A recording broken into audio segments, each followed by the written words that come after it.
Next, we're going to talk about mobility hubs. Mobility hubs work best in places that have a high concentration of people, destinations, and travel choices.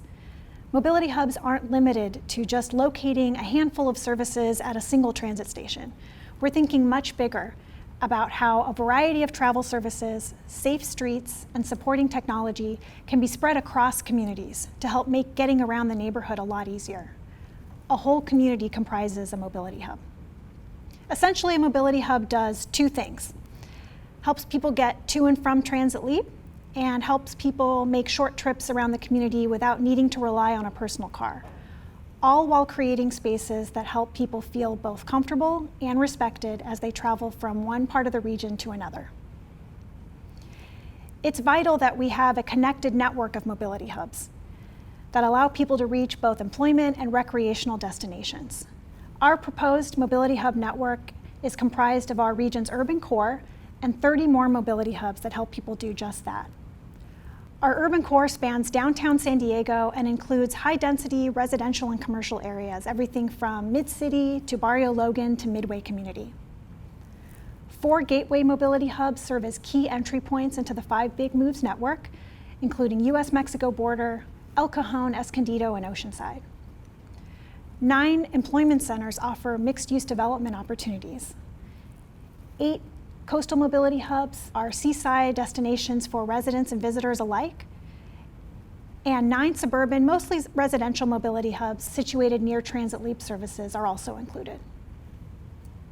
By 2050, we anticipate that this mobility hub network would cover about half of the region's population and more than 2/3 of the region's jobs, making them great opportunities to boost the live, work, play lifestyle.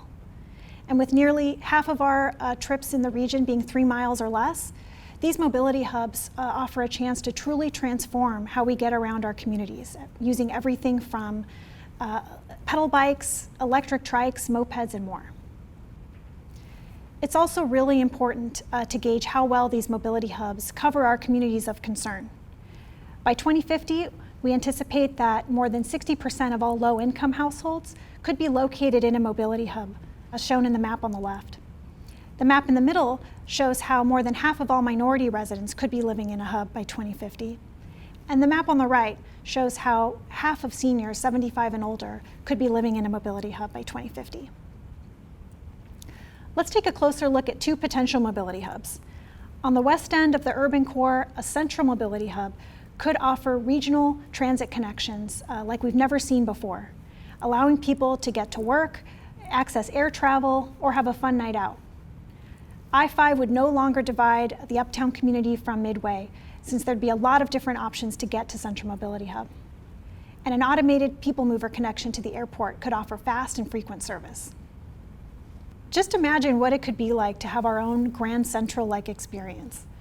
Chic architectural design, a wide variety of shopping and dining establishments featuring some local businesses, or just a fun place to meet up with family and friends. Lower levels of the hub would offer access to commuter rail, light rail, and that automated people mover. Wayfinding that's clear and intuitive makes navigating the hub a breeze. Real-time travel information reminiscent of world-class airports helps keep everyone on time to catch their next train. And interactive travel kiosks and Wi-Fi ensure everyone is connected at all times. Let's head on up the coast to Oceanside, which has long served as a welcome point in the region for anyone traveling south from LA. We can reimagine what the Oceanside Transit Center platform could be if we apply the mobility hub concept here. Wi-Fi and mobile device charging ports and public art would help make the waiting experience comfortable, more convenient. Dockless bike share corrals help keep the platform clutter-free. Parcel delivery lockers and mobile retail services help you complete that errand while you're going to and from the train. And all of these types of services and amenities would complement the redevelopment that Oceanside Transit Center is going to experience over the next few years. Moving east to Mission at Nevada Street, we can see how a lot of these hub services and amenities expand far beyond the station to help make getting around this gateway mobility hub very easy. Autonomous shuttles, a shared fleet of mopeds, wide sidewalks, electric vehicle charging, and mixed-use development would really help bring this Gateway Mobility Hub to life while complementing some of the complete streets improvements that the city's already implemented. Any visitor would feel at home knowing how easy it is to get around this mobility hub with a lot of these services and amenities available.